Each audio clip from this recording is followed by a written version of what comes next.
Alright, what's up y'all? I got a mic on this thing now, so maybe it'll sound a little better. But, she's finished. She's done.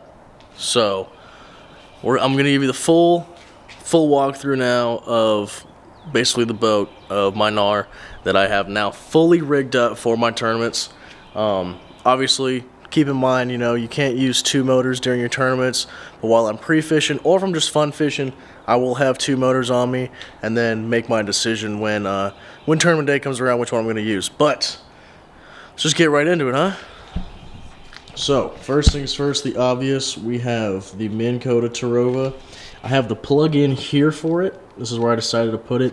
That runs right down straight through, and then the wiring, let's focus, the wiring runs straight to the back, all the way back here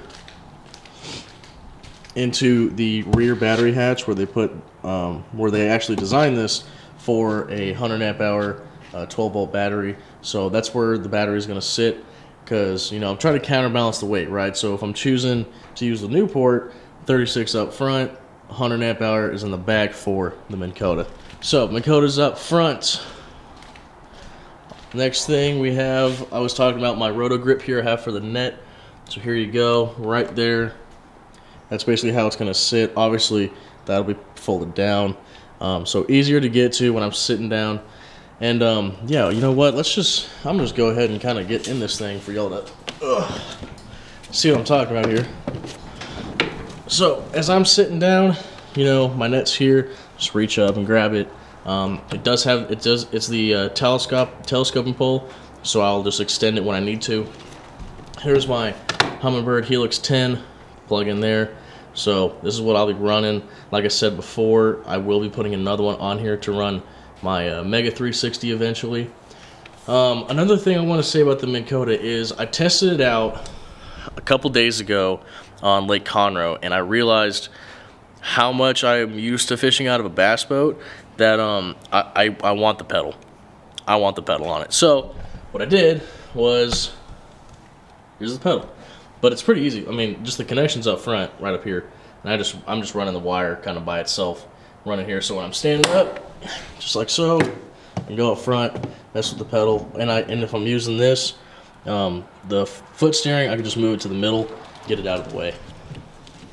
Okay, run it to the back. Obviously, like I said before, under seat tray, all the stuff, that's easy. The Newport remote mount that I did. And then I was talking to you guys about where I put my catch board. So yeah, these right here.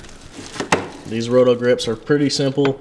Pop it off right there, and then just fold it in, pop it right back in. That's where I'm keeping my catch board. Just, it's out of the way, easy for me to get to, and it's actually stowed nice and easy. You can shake the hell out of that thing and it's perfectly fine. Black pack, 13 by 16, or 16 by 16, my bad. All the good stuff in there. With the track packs as well, got some extra line, extra tools with the spinnerbait. In the rear here, I'm running a YakAttack boomstick. This is what I'm running a rear GoPro on, and I'm also flying the Team Rainshadow Batson flag on the back as well. So you'll notice as well what I did with the plugins is I kind of kept them on the same. They're all the Minn Kota plug-in. Especially for the motor up front and in the rear. I just kept it universal, the more slick, easy to take apart. But yeah, so that's excuse all the mess back here.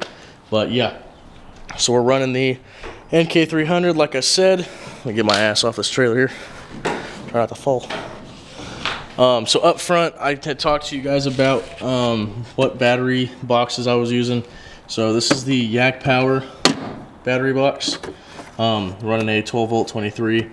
Dakota, and then on the side, on and off, and then that's the plug-in for my YakAttack box, or the head unit, and then there's just a little USB thing, so if I need to charge anything, I can. Here's my power box. This is what I run up front underneath my graph, so I can plug in my GoPro, plug in my phone whenever I need to while I'm on the water.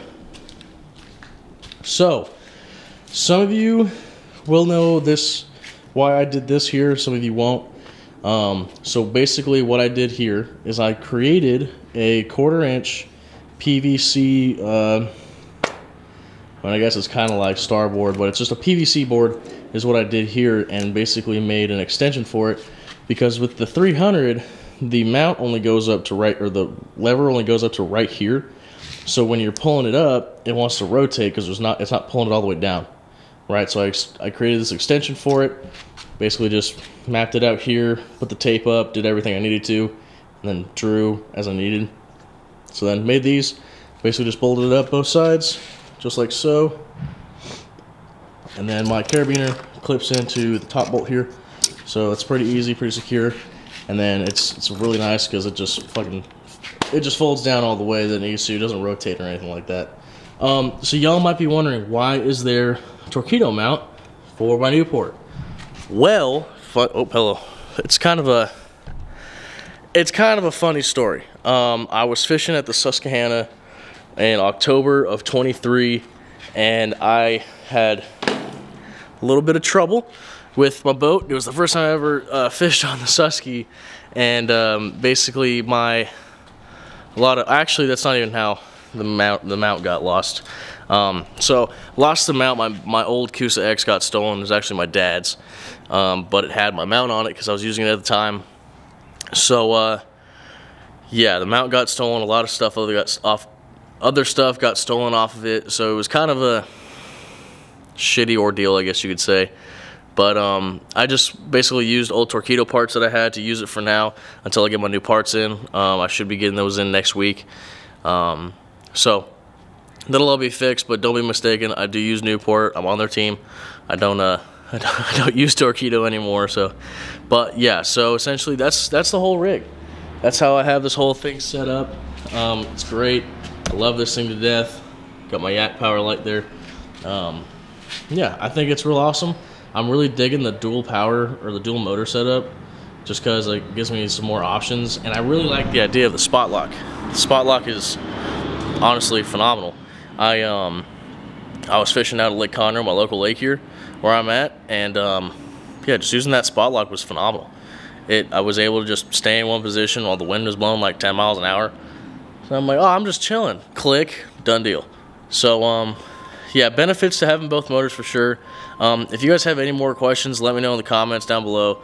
I'll make sure to keep putting some more content out of this thing, and some more tournament content, and just me going fishing.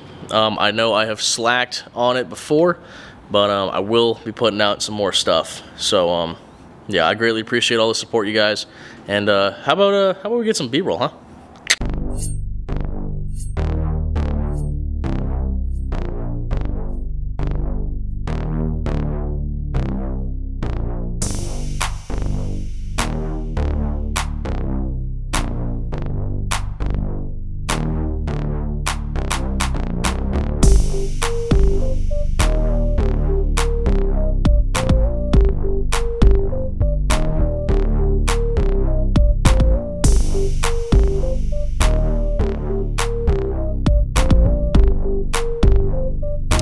Well, thank you guys for watching once again.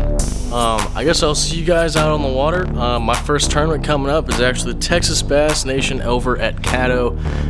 Very excited. So if you guys watch the videos and you guys are there, make sure to come say hi and come see this thing in real life. So I'll see you guys out on the water.